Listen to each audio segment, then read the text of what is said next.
Hello bachcho, let's see the question. In higher vertebrates, the immune system can distinguish self and non-self. If this property is lost due to genetic abnormalities and it attacks self, then it leads to option A allergic response, option B graft rejection, option C autoimmune disease and option D active immunity. Let's see. देखो हमें question में ये given है कि जो कोई भी higher vertebrate है उसका इम्यून सिस्टम के पास ये कैपेबिलिटी होती है कि वो self cell and non self cell के बीच में क्या कर सकता है, डिस्क्रिमिनेशन कर सकता है, डिफरेंशिएशन कर सकता है।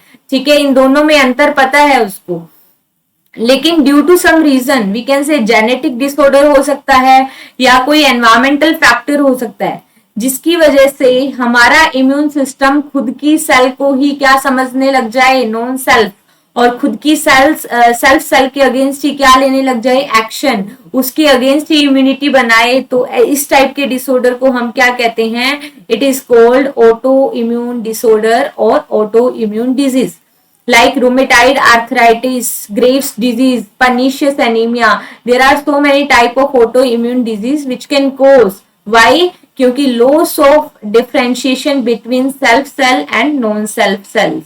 ठीक है, ऑप्शन ए में गिवन है एलर्जिक रिस्पॉन्स। तो एलर्जिक रिस्पॉन्स इम्यून सिस्टम कब देता है, जब इम्यून सिस्टम हाइपर एक्टिव हो जाता है। ठीक है, जिससे हमारी बॉडी में आईजीई एंटीबॉडी का प्रोडक्शन इंक्रीज हो जाएगा।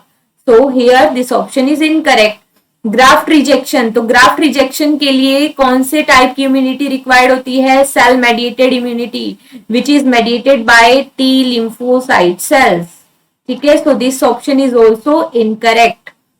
एक्टिव इम्यूनिटी का मतलब क्या है कि कोई भी एंटीजन को हमारी बॉडी ने फेस किया और उस एंटीजन के अगेंस्ट स्पेसिफिक टाइप की एंटीबॉडी बनाई, then it is called the active immunity.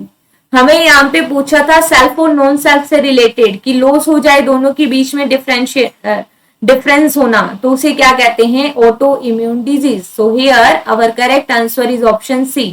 Best of luck.